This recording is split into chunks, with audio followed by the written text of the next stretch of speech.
This AskReddit user asks, what are some of the coolest coincidences in history? Dutch physicist Christiaan Huygens created the first accurate estimate of the distance from Earth to the Sun in 1653.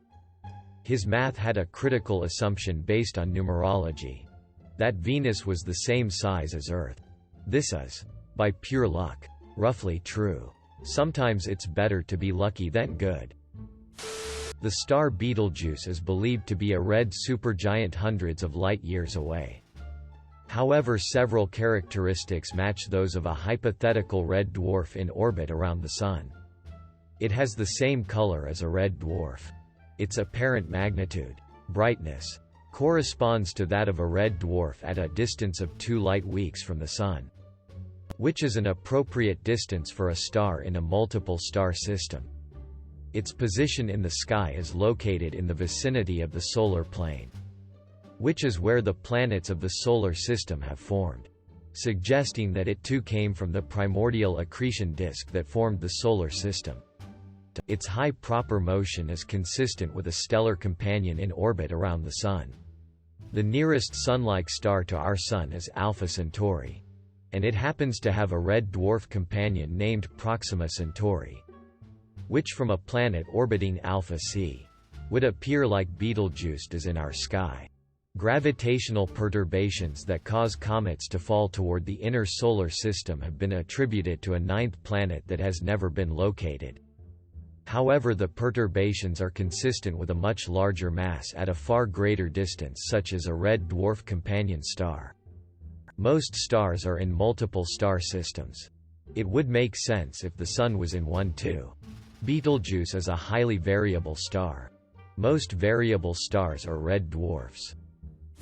Less than 1 month ago, the oldest living woman and the oldest living man in Britain shared a birthday, the 29th of March 1908. The second oldest living woman in Britain was born on the 30th of March 1908. Whatever was in the water in March 1908. It provided 5 of our supercentenarians. Hilda May Clulow, née Heath, the 15th of March 1908 to the 24th of December 2019, 111 years, 284 days.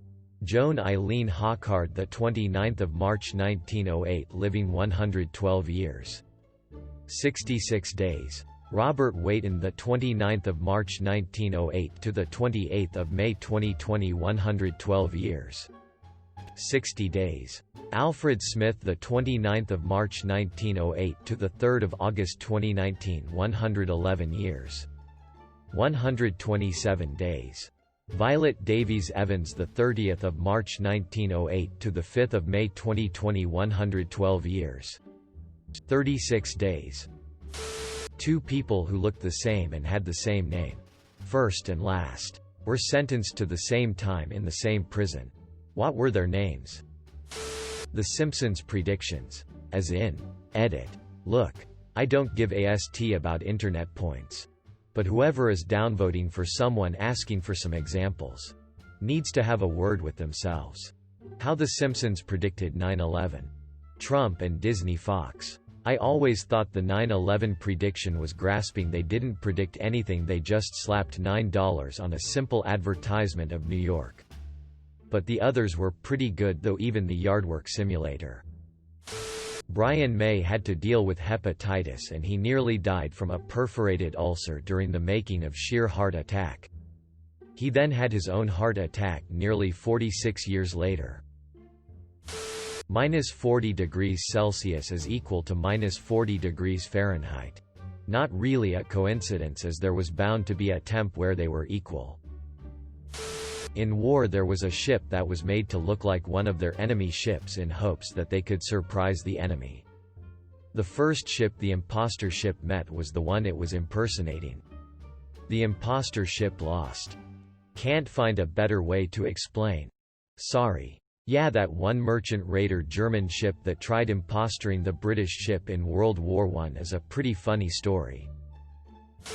This isn't really a historical event, but it's still a crazy coincidence, so why not all say it here? During the 2015-16 NBA season, J.J. Barea, Darren Williams and Raymond Felton all played at the point guard position for the Dallas Mavericks. All three of them were born on June 26, 1984. The Unsinkable Woman.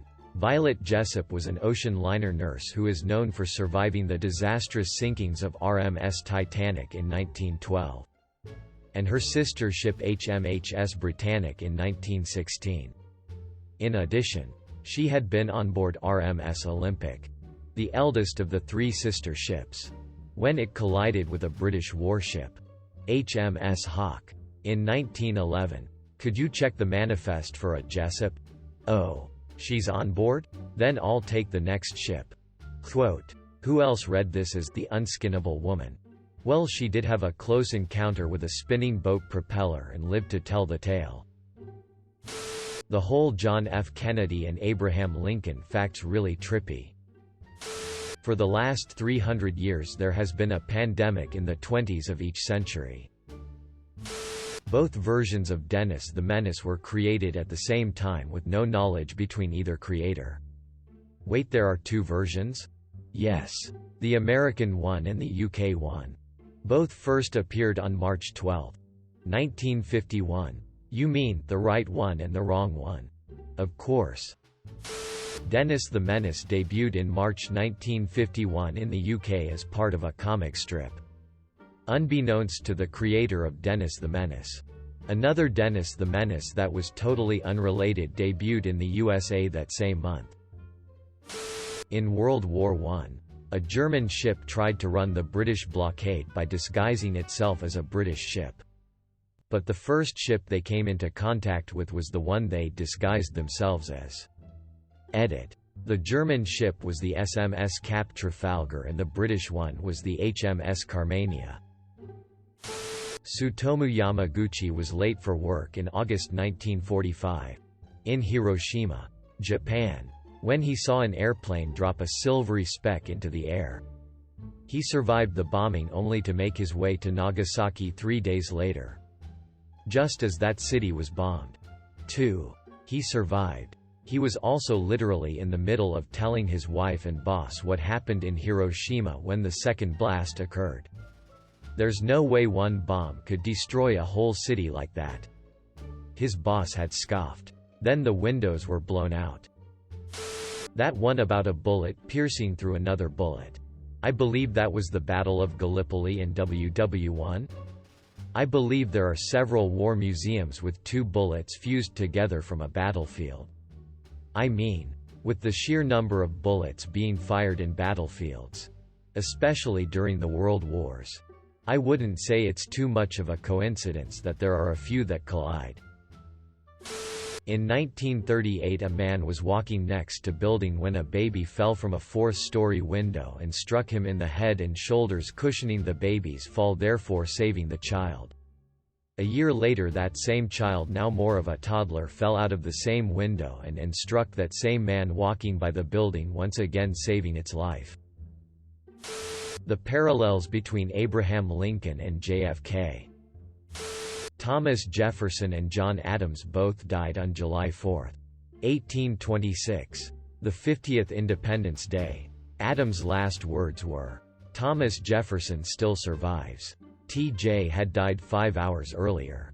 It was just, Thomas Jefferson survives. But yeah, wacky." The guy who owned the World Trade Center had brunch religiously every day at the same time atop the building for years. He only missed one day. 911. Nice coincidence. This sounds extremely fake. It is. 300 years ago now, there was a different coronavirus in Marseille. The FG coincidence of all coincidences. Gavrilo Princip, the Archduke Ferdinand of Austria, was on parade visiting Sarajevo in 1914. A group of Slavic men, boys really, called Young Bosnia, hatched a plan to assassinate the Archduke while he was there. Earlier in the day, that plan was foiled by a grenade being thrown poorly. Instead of landing in the Archduke's car, it bounced off the side. The Archduke was able to duck into the car he was inside of, and the blast killed nobody. It did hurt a few people. But nobody was killed. This obviously caused the parade to be cancelled. The royal motorcade sped away, which ruined any further attempts at taking the Archduke's life. The assassination attempt had failed. But, as the driver of the Archduke's car was trying to get away, he made a wrong turn. This wrong turn put him smack dab in front of Gavrilo Princip. And Princip pulled out a pistol and shot both the Archduke of Austria and his wife. Edit. See details below for further accuracy on this. This mother of all coincidences thrust the entire world into the 20th century in the bloodiest fashion manageable. This coincidence started World War I, which caused World War II, which caused the Cold War, which has branched out into so many conflicts it's not funny. Came here to put this one. A giant coincidence that literally reshaped and changed the world for the rest of time. A couple things though. 1. Pretty sure the Archduke wasn't fleeing anymore. If I remember correctly, he decided to visit the hospital to visit the people injured by the grenade. That is when the driver took a wrong turn. Ended up needing to reverse the car, which was quite an ordeal on those old AS vehicles. Trying to reverse it is when it stalled. Princip wasn't just standing there. He was inside having a sandwich and a drink after the failed assassination. Walks outside and ta-da, there's his target in a stalled open-top vehicle. This is off of my memory, so I might be wrong, but I'm fairly confident that was the gist of it. My inner sci-fi writer is telling me that this was how our universe managed to correct a time paradox in the dimension we all live in, and made it so that the Archduke was still assassinated, even though the timelines managed to split off after the initial failed attempt. The significance to which his assassination changed the future of our species was too much of a divergence for our parallel universes to bear. So they had to knit themselves more closely together again in order to self-correct and avert a potentially catastrophic interdimensional spacetime fracturing. You are more correct than I am. I was just trying to portray that the actual planned assassination attempt had failed, and that it was just pure coincidence that the two wound up at the same spot. Although Alexander Graham Bell is credited with the invention of the telephone, when he filed with the USPTO on February 14, 1876, he was actually the second person that day to file for the patent relating to transmitting voice sound through a means of electronic instruments. The other man was Elisha Gray. That the moon and the sun take up the same amount in the sky. The moon is about 400 times smaller than the sun. But it also just happens to be about 400 times closer. The result is that from Earth, they appear to be the same size. Just to clarify, the diameter of the moon is about 400 times smaller than the diameter of the sun. About 64.3 million moons could fit in the sun.